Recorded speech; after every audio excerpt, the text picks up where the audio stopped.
ระสังฆาธิการทรงสมณศักดิ์บัณฑิตนักปราชญ์ท่านผู้มีความรู้ทุกรูปทุกท่านและขอเจริญพรมาอย่างพ่อออกแม่ออกศรัทธาอันมีโยมพ่อโยมแม่พ่อมอนแม่มอนพ่ออุ้ยแม่อุ้ยปีปานาอาท่านผู้ฟังผู้มีบุญทุกท่านที่ติดตามรับฟังธรรมะยามดึกจากตนตัวของอาตมภาพพระครูไพศาลสุตตกรเจ้าอาวาสวัดทุ่งประเกตตำบลหนองหานอำเภอสันทรายจังหวัดเชียงใหม่มาพบปะกันทุกยามค่ำคืนทางสถานีวิทยุเพื่อการศึกษาพระพุทธศาสนาและวัฒนธรรม 104.5 เมกะเฮิรตซ์โดยความเมตตาธรรมของพระอาจารย์พระครูสมุวิสุวัตวรกิจโจผู้มุ่งมั่นในการเผยแผ่ได้มอบหมายให้กับตนตัวของอาตมภาพได้มาเป็นกู้น้อมทำอย่างคติธรรมรักคำสอนขององค์สมเด็จพระสัมมาสัมพุทธเจ้ามาอยู่เป็นคู่โยมพ่อโยมแม่ยามดึกดื่นวันนี้อากาศฝนก็บ่ตกวันนี้อากาศก็ร้อนเป็นสังเกตเห็นได้ว่าฝนบ่ตกก็ร้อนฝนตกก็มีความชุ่มฉ่ำสิ่งเหล่านี้มีความปะปนกันระมัดระวังเรื่องด้านสุขภาพร่างกายของเฮาตัวเจ้าพ่อเจ้าแม่ท่านผู้ฟังทั้งหลายวันนี้ทุกเจ้า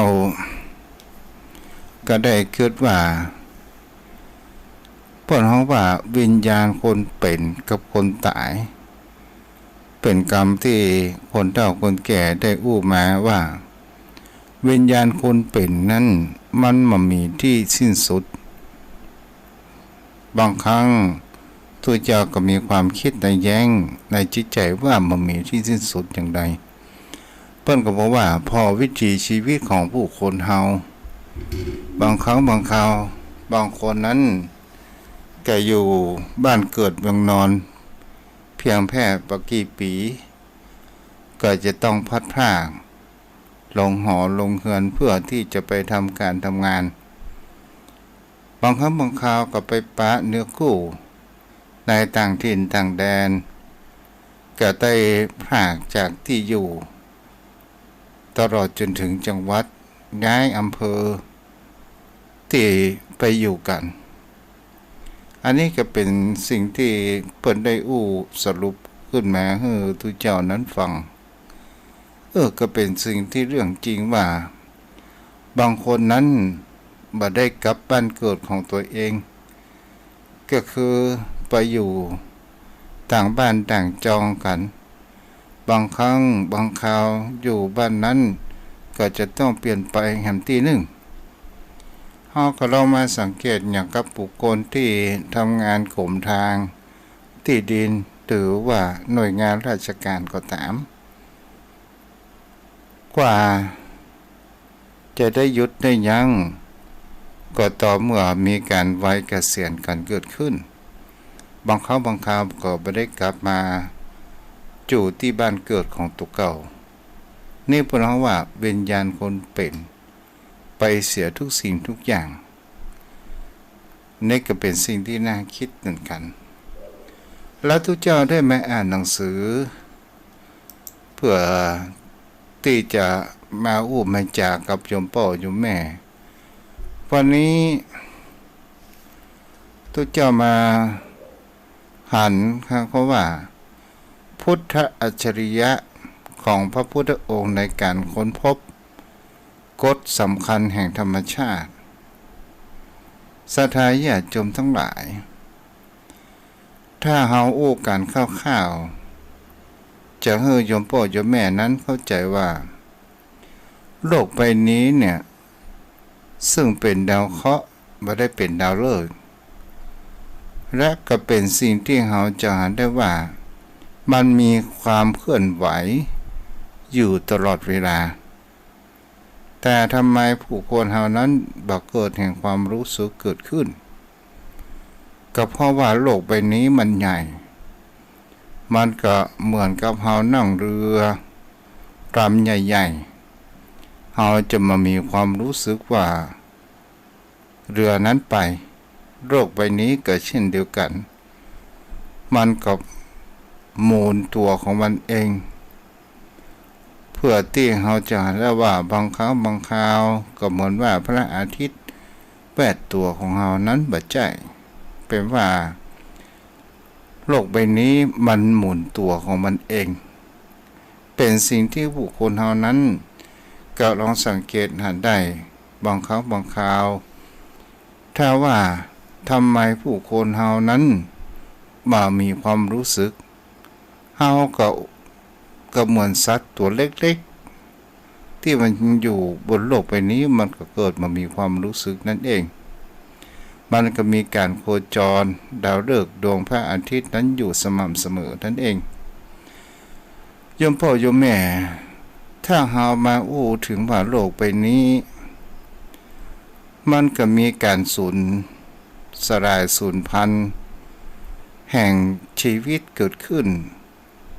หลายครั้งหลายคราวด้วยกันจะเป็นยุคไดโนเสาร์ยุคสัตว์เลื้อยคลานตลอดจนถึงที่จะเห็นได้ว่าอย่างมาทำลายล้างผลาญก็คืออุกกาบาตที่มันตกมาในหมู่ดาราศาสตร์ได้ว่ามันตกมาในท่ามกลางทะเลของสหรัฐเช็กนอสถาญาติโยมทั้งหลายแล้วก็มาดูพอว่าโลกใบนี้ไม่ใช่ดาวฤกษ์ไม่ใช่จันทร์เป็นบริวารมีแรงดึงดูดมากพอที่จะทำให้โครงสร้างของดาวนั้นเป็นทรงกลมเป็นดาวที่มีการโคจรรอบดาวฤกษ์นั้นก็คือดวงอาทิตย์มีขนาดเส้นศูนย์ผ่าศูนย์กลางยาง50 ไมล์ก็หมายถึงก็ว่า804.63 กิโลเมตรอันนี้เฮาไปเฮาก็มาฮู้เนาะโยมพ่อโยมแม่ถ้าเฮาลองมาดูว่าในการที่พระพุทธองค์นั้นได้ดูแห่งกฎของธรรมชาติที่มันเป็นแห่งคำว่าที่พระพุทธองค์นั้นได้ตั้งมาแห่งคำว่าสมมุติบัญญัติหรือมีการเปลี่ยนแปลงนั้นเกิดขึ้นได้ก็เหมือนมีดาวเคราะห์ดวงหนึ่งที่เป็นดาวเคราะห์พลูโตที่มันอยู่ไกลจากดาวฤกษ์มากเพราะว่าดาวแคะแล้วมันก็จะเป็นสิ่งที่นั้นมันมหันต์มันก็เหมือนกับว่ามันสิ้นถ้าอุปมาเป็นกับธรรมะมันสิ้นอัตตาสิ้นทุกข์อันนี้เป็นสิ่งที่หมู่นักวิทยาศาสตร์เปิดได้อุปมาที่เปิดได้มีการฝึกหมู่ในแพทย์ต่างๆเปิดก็ได้เอามาเฮานั้นพอกันแล้วการหมุนเวียนของโลกใบนี้โยมพ่อโยมแม่บุคคลที่อยู่ในอวกาศที่จะผ่านแห่งความเปลี่ยนแปลงฤดูกาลต่างๆทุกสิ่งทุกอย่างบนโลกใบนี้มันบ่อาจดำรงคงสภาพเดิมนั้นอยู่ได้ที่เขาเรียกว่ามันเป็นทุกข์มันหมุนเวียนจากสภาพเดิมเปลี่ยนแปลงจากสภาพเดิมก็คืออนิจจังและมันอยู่สภาพที่ตัวของมันเองนั้นคืออนัตตาถ้าหามาสิ่งเหล่านี้ก็เรียกว่าลักษณะที่พระองค์นั้นทรงรู้แทงตลอดในความจริงเหล่านี้ว่านี่เรียกว่าลักษณะ ลักษณะนั้น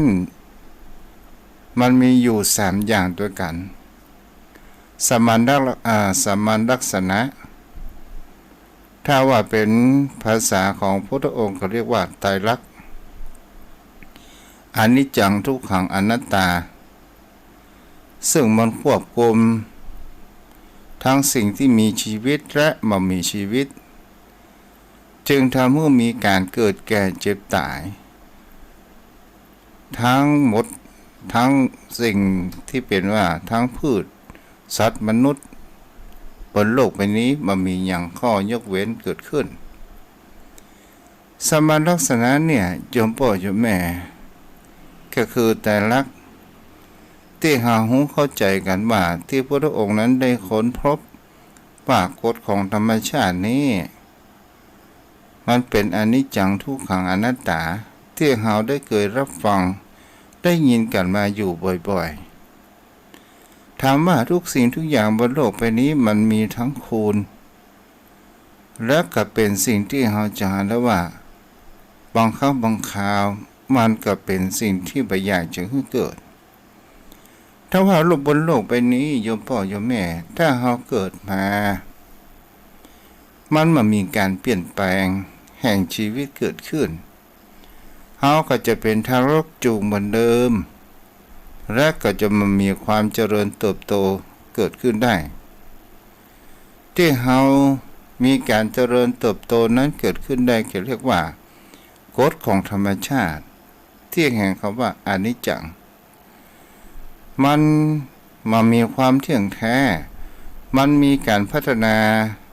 ในร่างกายตนตัวของคนเราและมีการพัฒนา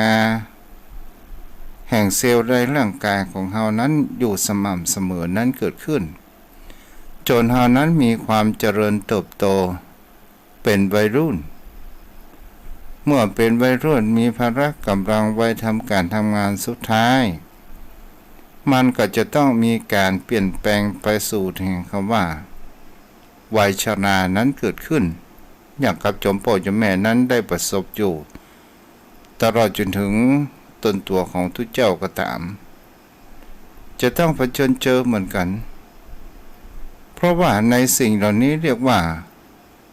สามัญลักษณะคือการแสดงออกด้วยตัวของมันเองสามัญลักษณะนี้ก็คือหมายถึงคำว่าทุกสิ่งทุกอย่างมันมีการเจริญเติบโตเกิดขึ้นมันมีการเปลี่ยนแปลงอยู่สม่ำเสมอนี่เรียกว่าสามัญลักษณะมันมีความปนของว่ามันมีการพัฒนาในตัวของมันเองเกิดขึ้นแต่คนเฮานั้นกลับมองบ่หันหรือว่ามองตรงข้ามหรือว่าเฮาบ่หันแห่งความเปลี่ยนแปลงในเวลาหรือว่าสิ่งที่เฮาจงใจและบ่จงใจที่เฮาบ่สังเกตดูดีเหมือนกับว่าเส้นผมบางภูเขานั่นเองศรัทธาญาติโยมทั้งหลายโยมพ่อโยมแม่เฮาก็ลองดูสิ่งที่เฮาจะหันมีผลกระทบอย่างมหาศาลกับชีวิตมนุษย์ตลอดจนถึงสัตว์ต่างๆยังซ้ำมีการปกปิดเปิดคำว่าปกปิดบิดเบือนความจริงด้วยความคิดของตนตัวเองหมายถึงคำว่าเฮานั้นเป็นบุคคลที่ว่าเฮาลองมาสังเกตหรือว่าเฮาพยายามที่จะปกปิดแห่งความเปลี่ยนแปลง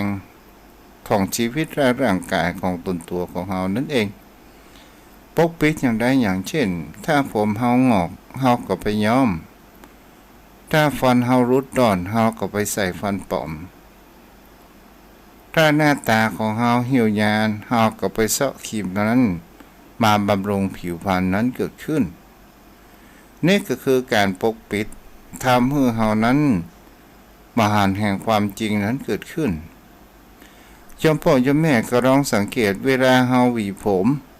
แต่ผมทุกเจ้านี่มันสั้นเนาะมันหมานโ ยมพ่อยมแม่เวลาเฮาหวีผมทุกวันเฮาก็จะหันได้ว่าผมมันก็ติดหวีของเฮาออกไปเสียทุกวันเกิดขึ้นและก็เป็นสิ่งที่เฮาจะบาหันแห่งประการหนึ่ง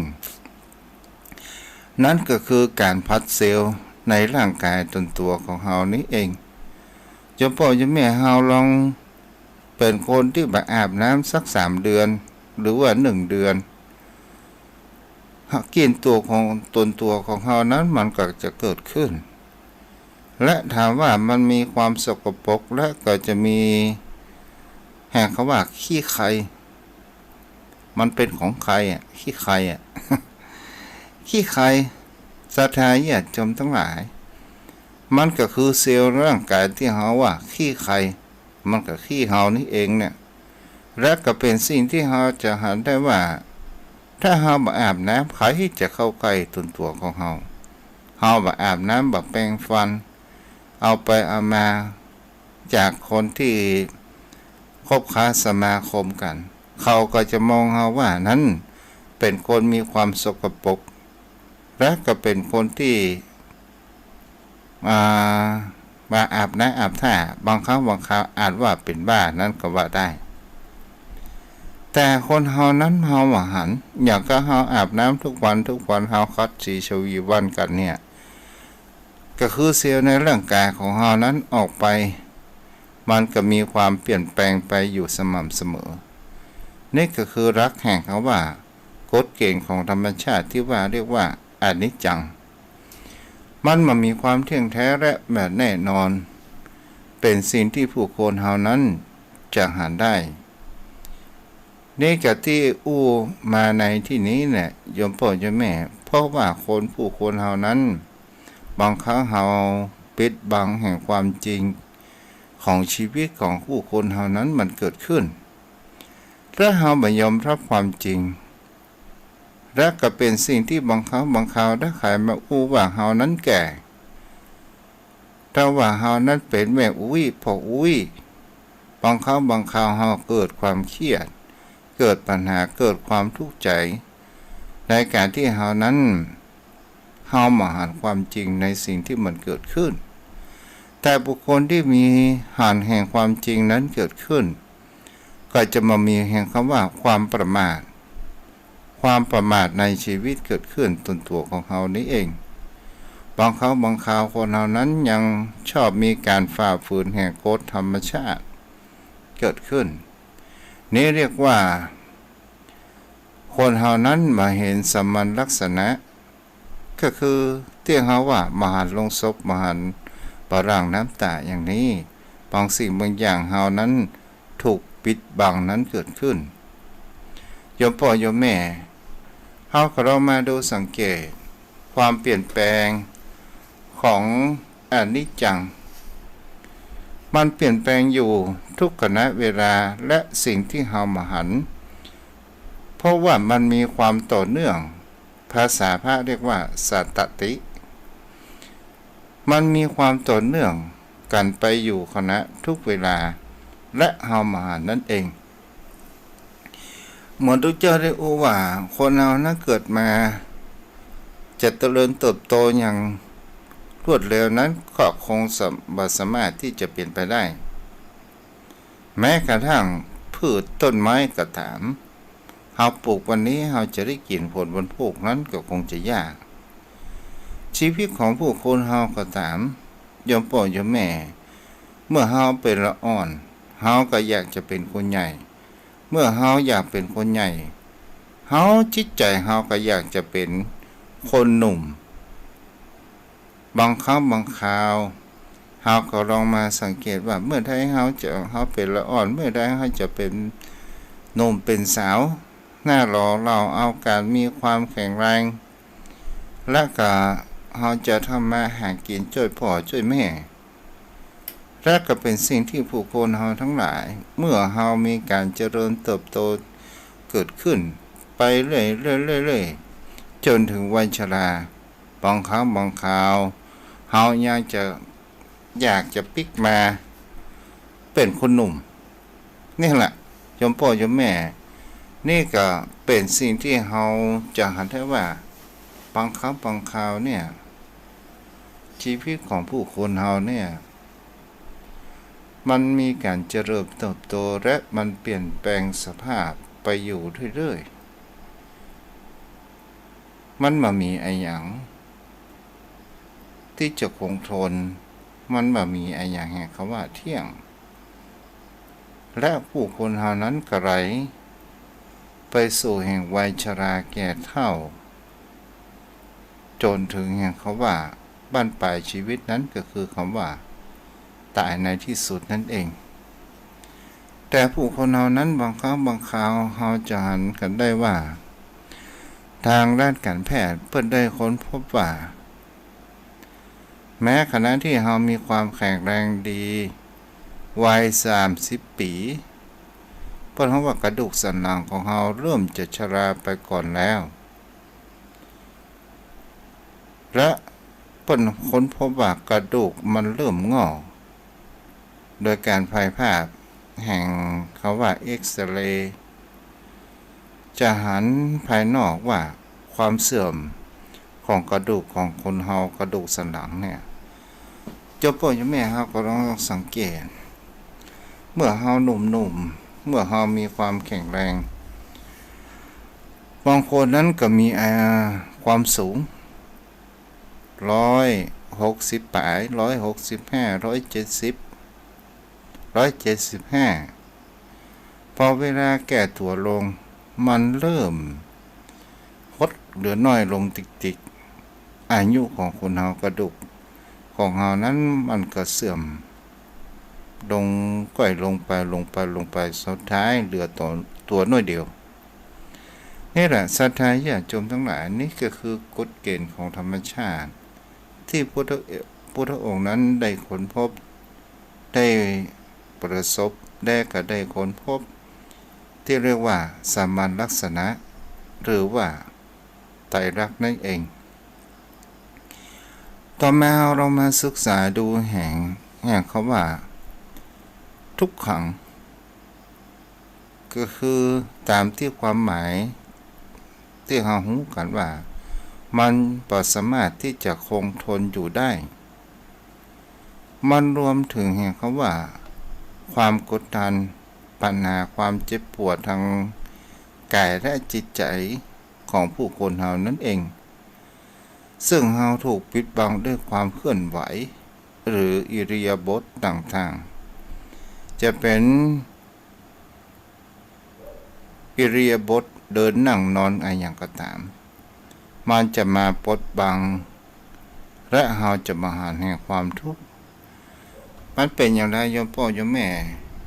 บางท่านบางคนว่ามันเป็นอย่างไรอย่างเช่นถ้าเฮา นั่งเมินโยมพ่อโยมแม่เฮาก็จะเริ่มที่ร่างของเฮาก็จะเริ่มแข็งคอของเฮานั้นก็จะเริ่มตึงแข้งขาของเฮานั้นก็เริ่มจะเป็นเน็ตชาเมื่อร่างกายของเฮานั้นมันฟ้องว่าตอนนี้เฮานั่งเมินเกินไปเมื่อเฮานั่งเมินเกินไปร่างกายกล้ามเนื้อของเฮานั้นมันก็เครียดแล้วมันก็เป็นเน็บชาและเฮาจะหันได้ว่าจิตใต้สำนึกเฮามันฟ้องและมันจะเปลี่ยนท่าทางไปโดยอัตโนมัติเกิดขึ้นจะเป็นการลุกยืนหรือว่าการเหยียดก็ตามโยมพ่อโยมแม่นี่แหละเป็นสิ่งที่เฮาจะเห็นได้ว่าสิ่งเหล่านี้มันปิดบังความทุกข์ที่เฮาหันกันอยู่ในสิ่งที่มันมาปิดบังและทำมือเฮามาหันเพราะมหันต์แห่งความทุกข์ในทางด้านกายเกิดขึ้นบางครั้งบางคราวโยมพ่อโยมแม่ความเจ็บปวดทรมานทางด้านร่างกายมันอาจจะไปส่งถึงแห่งคำว่าจิตใจของผู้คนเฮานั้นโดยอัตโนมัติถ้าว่าคนเฮานั้นพอได้เปลี่ยนท่าทางบางครั้งบางคราวมันก็ฟ้อง ไปถึงยังจิตใจของเฮาจนทำให้แห่งความเจ็บปวดความทรมานเกิดขึ้นถ้าเฮาหนังพอละครหรือว่าเฮาไปเอี่ยวพักร้อนหรือว่าเฮาเกิดไปตากอากาศและก็เพื่อที่จะลืมความขมขื่นต่างๆเมื่อเฮามีปัญหาเจ้าพ่อเจ้าแม่ถามว่าคนเฮานั้นหนีปัญหานั้นหนีได้แต่เฮาหนีใจนั้นเฮาหนีบ่สามารถที่จะหนีได้ก็คือมันยังมีความทรงจำกลับมาพอกพูนทำให้จิตใจของเฮานั้นได้รับความบอบช้ำเปิ้นเฮาว่าเหมือนกับดินพอกหางหมูนั่นเองสิ่งเหล่านี้มันมาบางครั้งบางคราวมันปิดบังเมื่อเฮาหันกฎของสมณลักษณะกฎของพระไตรลักษณ์เจ้าพ่อเจ้าแม่กันเดียวทุกเจ้าก็จะลงลึกเกินไปต่อมาตัวแห่งคำว่าอนัตตาหมายถึงแห่งคำว่าการปราศจากตัวตนที่เที่ยงแท้และถาวรก็หมายถึงว่าเป็นสิ่งที่บ่สามารถที่จะบังคับบัญชามันถูกปิดบังด้วยความเป็นกลุ่มก้อนภาษาตุจักเรียกว่าคณะเฮาเช่นเฮาจะห้ามกายของเฮาบ่ให้แก่บ่ให้เจ็บบ่ให้ตายมันบ่สามารถที่จะดำเนินไปตามเฮาบ่สามารถที่จะกำหนดกฎเกณฑ์บ่ให้เฒ่าบ่ให้แก่บ่ให้ตายนั้นมันเป็นไปบ่ได้มันก็ดำเนินไปตามกฎเกณฑ์ของธรรมชาติของมันและเป็นสิ่งที่เราจะหันได้ว่าถึงเราจะมีเงินตรามากมายก็ยังก็ตามถึงเราจะสวดอ้อนวอนอย่างใดก็ตามมันก็บ่สามารถที่จะยอมรับฟังเราในถึงที่นี้ก็คือความเป็นธรรมชาติถึงเราจะอ้อนวอนอย่างใดก็ตามว่าอีแม่บ่เข้าแก่เตื้ออีโป้บ่เข้าแก่เตื้อขอหยุดสต็อปไว้เพียง50 ปีเท่าอีหยุดสต็อปมันก็บ่ฟังเฮาสถาญาติโยมทั้งหลายมันก็ดำเนินไปตามกฎเกณฑ์ของระบบของธรรมชาติเฮาจะหยุดให้แก่สั่งหยุดให้ว่าบ่ต้องเจ็บบ่ให้มันตายมันก็บ่สามารถที่จะกระทำได้แม้ทั้งเป็นสิ่งที่จะหาได้ว่าวงการแพทย์ถึงจะมีความเจริญก้าวหน้าอย่างมากมายและมีความเก่งถึงจะมีการเยียวยาโรคนั้นให้หายได้ต่ออายุได้ก็เพียงแค่ชั่วระยะเวลาหนึ่งเท่านั้นแต่เซลล์ร่างกายถ้าเฮาเป็นต่างคอมเปิ้นเฮาว่ามันตั้งโปรแกรมไว้ธรรมชาติ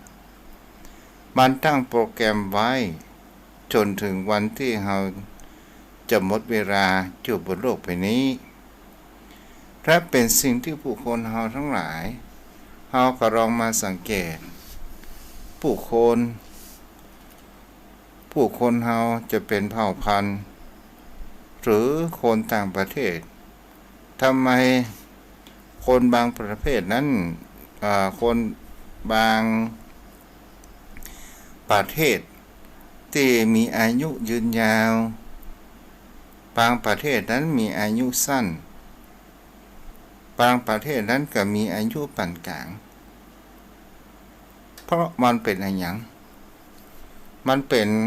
การติดตั้งธรรมชาติตั้งโปรแกรมนั้นหรือไม่บางสิ่งบางอย่างมันก็อยู่ที่สิ่งแวดล้อมและการดำรงชีพอยู่เจ้าพ่อเจ้าแม่บางสิ่งบางอย่างเฮาก็จะหาได้ว่าผู้คนที่บริโภคอย่างอยู่ภูมิอากาศหนาวก็จะต้องบริโภคหมู่ประเภทไขมันมากมายกินเนื้อกันเป็นส่วนใหญ่ มันก็จะมีอายุสั้นเกิดขึ้นประเทศนั้นอาหารการกินเป็นเนื้อบ่ค่อยมีแต่บริโภคนั้นกันเป็นส่วนใหญ่เนื้อก็ปะเป็นบางครั้งและก็เป็นสิ่งที่ผู้คนเฮาทั้งหลายเฮาก็ลองมาดูสังเกตในสิ่งเหล่านี้เนี่ยมันก็เป็นสิ่งที่เฮาก็จะหันได้ว่าบางประเทศที่มีการออกกำลังกายในการทำงานจนพ่อจนแม่เฮาก็ลองมาสังเกตพี่น้องเจ้าดอยเปิ่นขึ้นลงบนดอยอย่างสบายอายุ60-70ยังเตียวขึ้นดอยได้สบายถึงเฮามีอายุหนุ่มเฮาก็ยังโดนตะก้นบ่ตันเพราะอันอย่างเราเพราะความเคยชินเพราะเพิ่นมีสภาพอยู่อย่างนั้นแต่ถ้าว่าเป็นสิ่งบางอย่างผู้คนเฮาทั้งหลายจะเห็นได้ว่าถ้าผู้คนเฮาสั่งบังคับบัญชาเพื่อตนตัวของเฮาบ่ให้ตายนั้นบ่สามารถที่จะเป็นไปได้แต่อายุจะยืนยาวมากน้อยขนาดไหนก็ขึ้นอยู่ที่การบริโภคภูมิอากาศและการออกกำลังคำว่าออกกำลังในที่นี้ก็คือทำงานมีการเคลื่อนไหวในสภาพร่างกายของผู้คนเฮาถ้าเฮาฮู้กฎแห่งพระไตรลักษณ์สิ่งเหล่านี้น่ะโยมพ่อโยมแม่ตามที่พระองค์นั้นได้บอกว่าโลกใบนี้ตกอยู่ในกฎเกณฑ์ของพระไตรลักษณ์ทั้งหมดโยมพ่อโยมแม่ก็เป็นสิ่งที่เฮาจะเห็นได้ว่าเฮาก็จะต้องมีการจะอยู่อย่างใดให้กับบนโลกใบนี้ให้เฮานั้นมีคุณค่าให้เฮานั้นได้ศึกษาแห่งความเป็นจริงทางกฎเกณฑ์ของธรรมชาติบนโลกใบนี้โยมพ่อโยมแม่บางท่านบางคนก็ว่า มีความเข้าใจว่าตนตัวของเฮานี่เป็นตัวของเฮาเองโยมพ่อโยมแม่และก็ว่าเฮาบ่สามารถที่จะบังคับบัญชามันได้ทุกเจ้าอู้บ่ถูกถ้าโยมพ่อโยมแม่ว่าเฮาบังคับบัญชามันได้โยมพ่อโยมแม่ก็ลองสูดลมหายใจเข้าลึกๆแล้วกั้นหายใจไว้สัก2 นาทีแล้วก็บ่ต้องหายใจออกบ่ต้องดูดลมหายใจเข้าโยมพ่อโยมแม่ว่าเฮาจะทำได้ก่อนถ้าเฮามาหายใจออกเฮาก็ตายโยมพ่อโยมแม่ฉะนั้นเนี่ยก็เป็นสิ่งที่เฮาก็จะหันกันได้ว่าเฮาบ่สามารถที่จะบังคับบัญชามันได้แม้กระทั่งร่างกายคนตัวของคนเฮานั้นเองเมื่อเฮาหายใจเข้าและเฮาก็จะต้องหายใจออกเพื่อที่จะเอาออกซิเจนนั้นมาทำให้เฮานั้นมีลมหายใจสิ่งเหล่านี้มันเป็นกลุ่มก้อนเรียกว่ามันเป็นสิ่งที่มันมีแห่งคำว่าคณะมันเป็นกลุ่มก้อนสันตติมันมีความต่อเนื่องอยู่สม่ำเสมอในการเคลื่อนไหวในชีวิตตนตัวของผู้คนเฮานั่นเองบางครั้งบางคราวโยมพ่อโยมแม่ถ้าเฮาทำการงานนักจนเกิดอาการแห่งคำว่าโพยมีความเครียดทำให้เฮานั้นเกิดเป็นอัมพฤกษ์ยกแขนขานั้นบ่ขึ้นอู้ก็บ่ได้เดินก็บ่ถนัดและแข้งขานั้นเกิดมีความเปี้ย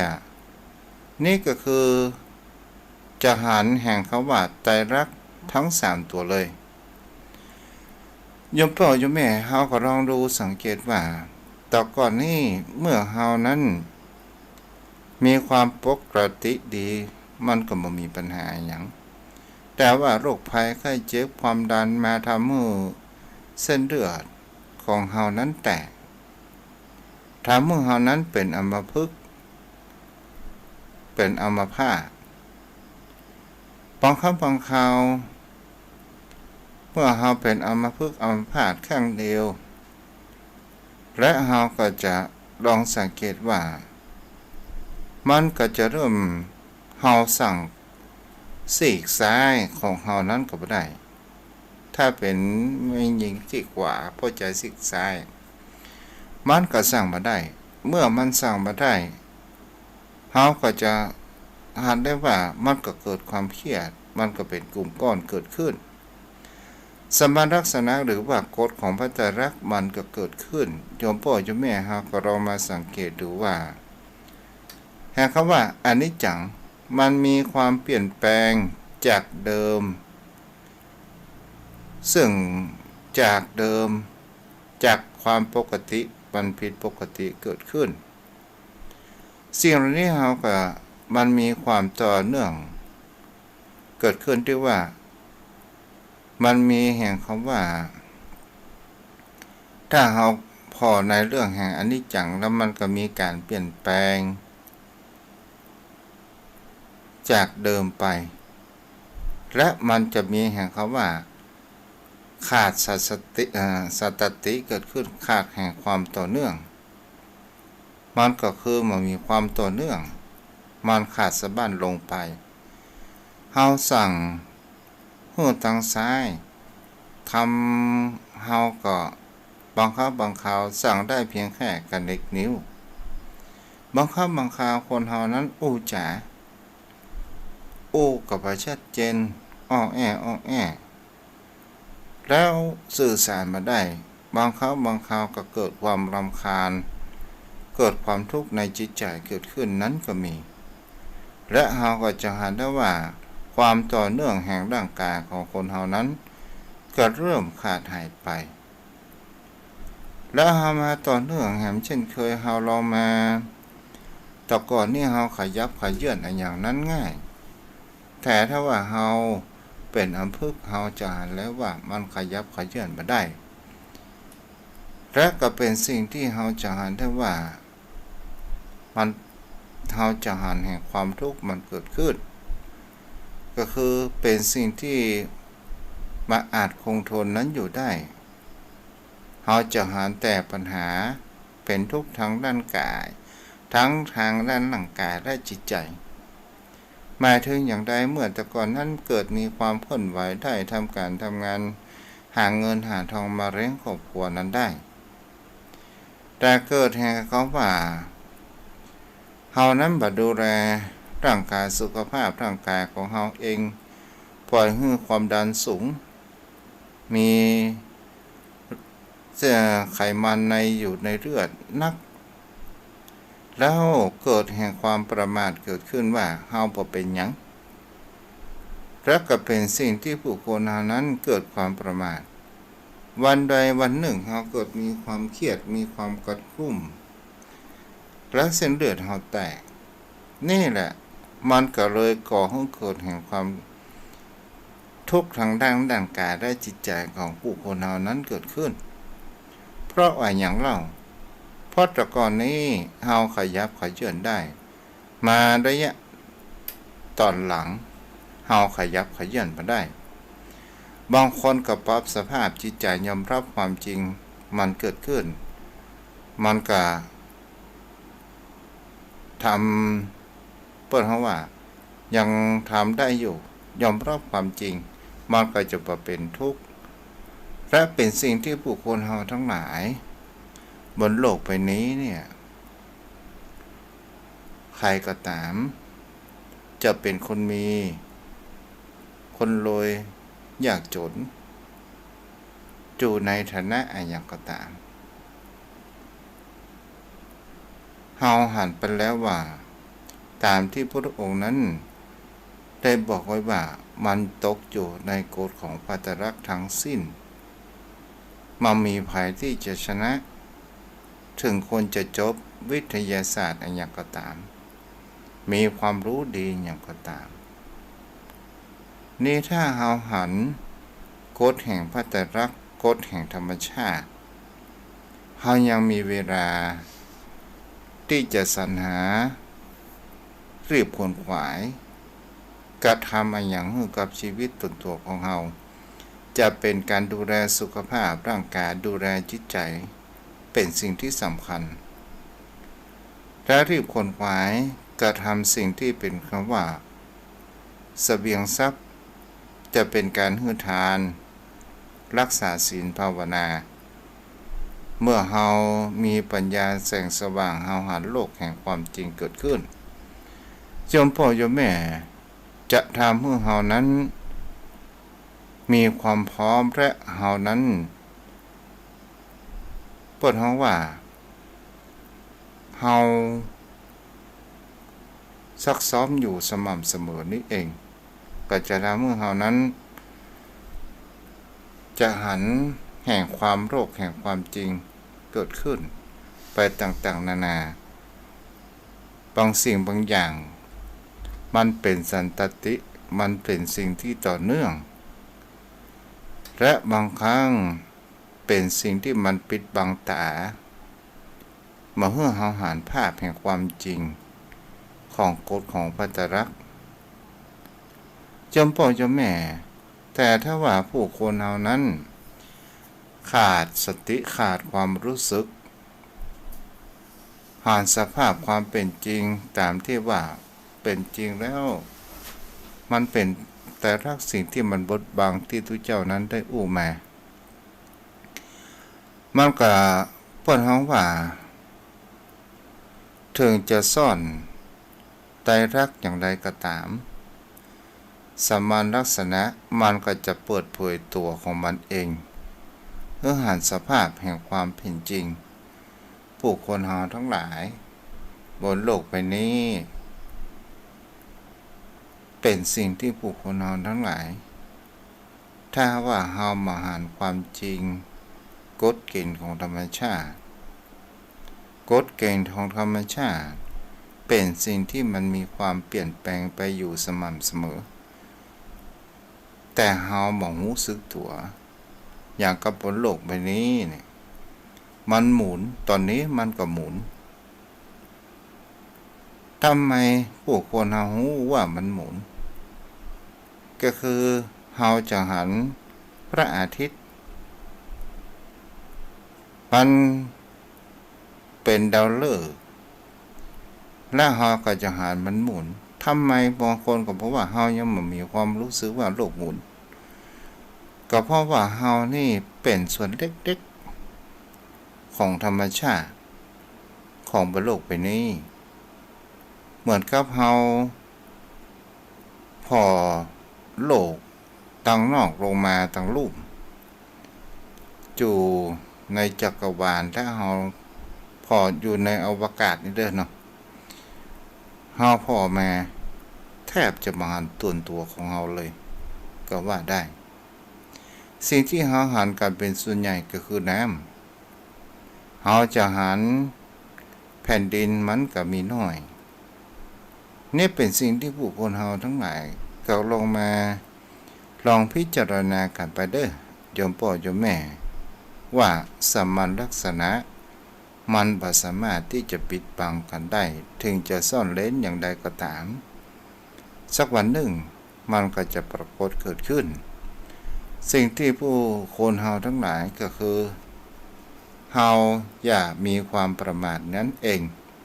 เอาละจงหูแห่งคำว่าปล่อยวางเฮาบ่หลงติดในโลกเฮาบ่หลงยึดติดว่านั่นของกูนี้ของกูอยู่มากมายแต่ที่จริงแล้วทุกสิ่งทุกอย่างบ่ได้เป็นของเฮาแม้กระทั่งตัวร่างกายของเฮานี้เองก็ไม่ใช่เป็นตัวของเฮาทุกสิ่งทุกอย่างจะต้องคืนทื่อธรรมชาติไปเสียทั้งหมดโยมพ่อโยมแม่ท่านผู้ฟังวันนี้ก็ใช้เวลามาพอสมควรเนาะเอาละวันนี้ใช้เวลามา54 นาทีกันเด้อติดลมไปหน่อยขอโทษเนาะ โยมพ่อโยมแม่ที่อยู่ทางบ้านสามารถโทรศัพท์เข้ามาได้เด้อที่เบอร์โทร0631639950อนุโมทนาที่ฟังรายการเฟซบุ๊กมีโยมอุเทนดุงจุ้งแม่จันเพนคำโพธาฟังอยู่หรือเจ้าโยมบัวจันทร์แม่อ้อยอรพินเนาะอนุโมทนาบุญตัวโทรเข้ามาได้เด้อเจริญพรราชการครับอาจารย์ภาษาครับหลวงพ่อกิจสันตินะหลวงพ่อนะจ้าการสืบต่อเนาะผมก็แหว่งล่องแหว่งตอนนี้75แล้วครับจ้าอีกเดือนตุลานี่เนี่ย75บริบูรณ์ตอนนี้74จะย่างอยู่จ้าเหลือเวลา2-3 นาทีเองพ่อจ้าครับจ้าผลรักษาวันผู้เขาก็มาอยู่กันเมื่อเนาะโยมพ่อโยมแม่วันนี้ขออภัยต่อเนื่องไปใครจะโทรมาตันอยู่เด้อ0631639950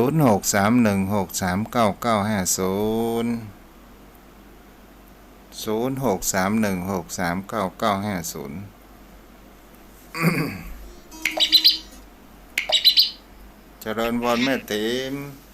นมัสการเจ้าโอ้วันนี้ฟังธรรมะยามดึก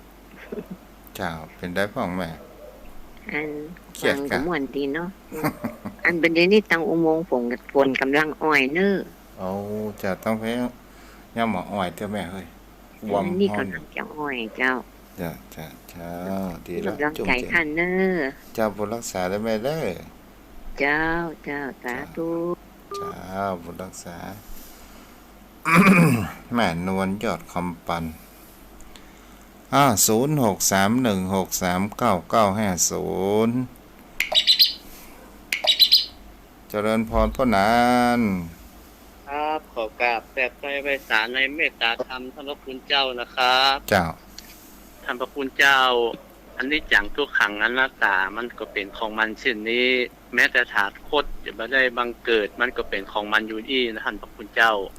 แม่นแล้วเนาะเขาเกิดมาเหมือนท่านเจ้าว่าละเหมือนกับเฮามาเฮียนฮู้แล้วก็ต้องไปเพิ่นก็ไปเฮาก็ไปเฮาก็บ่ยึดติดเพราะว่า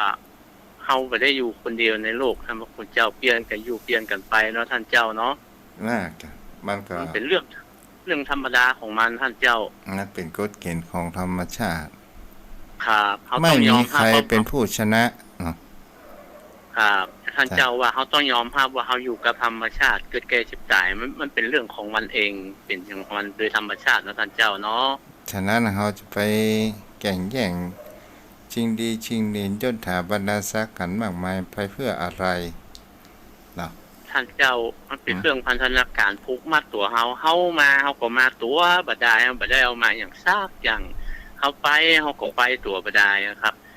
ละเขาเสาะหาไว้นักเขาก็ละไว้นักเสาะหาไว้น้อยเขาก็ละไว้น้อยนะท่านพระคุณเจ้าก็ตัวเปล่านั่นแหละเหมือนกับอากงที่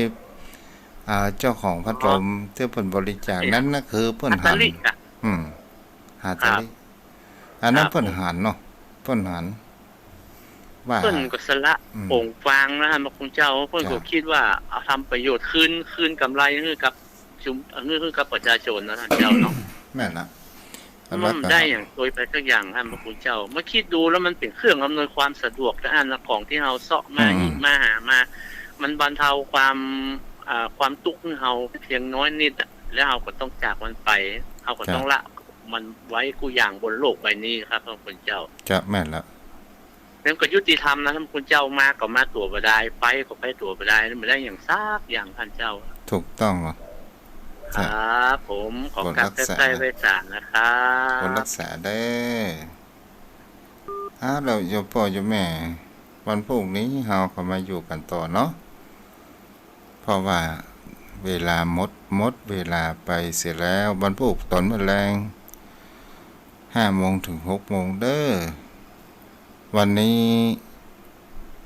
ขอพุทธานุภาพธรรมานุภาพ